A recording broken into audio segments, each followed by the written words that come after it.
Le courrier de Monseigneur Stanislas Lalanne. Une émission animée par Bruno Courtois. Monseigneur Lalanne, bonjour. Bonjour. Pour ce courrier de Monseigneur Lalanne, je rappelle que toutes les semaines, vous répondez en tout cas, à ces courriers que vous recevez, qui sont des vraies lettres, avec des vrais jeunes ou des vrais témoins. On se permet simplement de changer leur prénom pour que, bien sûr, on respecte leur vie privée. Mais en tout cas, c'est assez édifiant. Et aujourd'hui, nous avons pris la lettre de Lise. Elle a 43 ans, elle est catéchumène, ça veut dire qu'elle a demandé le baptême. Cette lettre, elle commence d'une manière assez touchante, c'est qu'elle dit, en fait, il y a des gens, on a l'impression que le Seigneur était dans leur vie, et puis moi, ça me passait à côté. Et puis tout d'un coup, elle dit, et pourtant, il est entré dans ma vie, et il est venu apaiser, adoucir ce qui me faisait tant souffrir depuis des années. Ça a été pour elle comme un espèce de soulagement. Oui, et puis alors, cette expérience, elle ne pouvait pas comprendre que des amis ou des personnes qu'elle rencontrait pouvaient croire, alors qu'il n'y avait rien à voir, que le Seigneur intervenait dans la vie de tout un chacun et que ce n'était pas visible.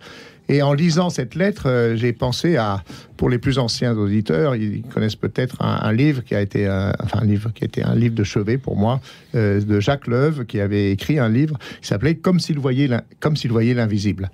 Et c'est souvent la question que posent des adultes et des jeunes qui demandent la confirmation. Ils disent, Jésus, on voit bien, on lit les évangiles, et puis, qui m'a vu, dit Jésus a vu le Père, donc voilà, le Père. Mais l'Esprit Saint, c'est quand même difficile on le voit pas, et je leur dis souvent... Mais c'est assez légitime quand même de la part de Lise. C'est tout à fait légitime.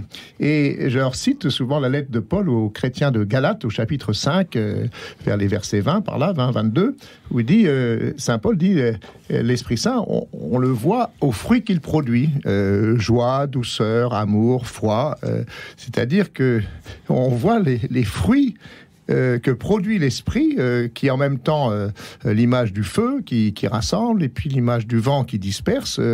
On le voit pas en direct, l'Esprit Saint, mais on voit ce qu'il produit dans le cœur d'hommes et de femmes et de jeunes.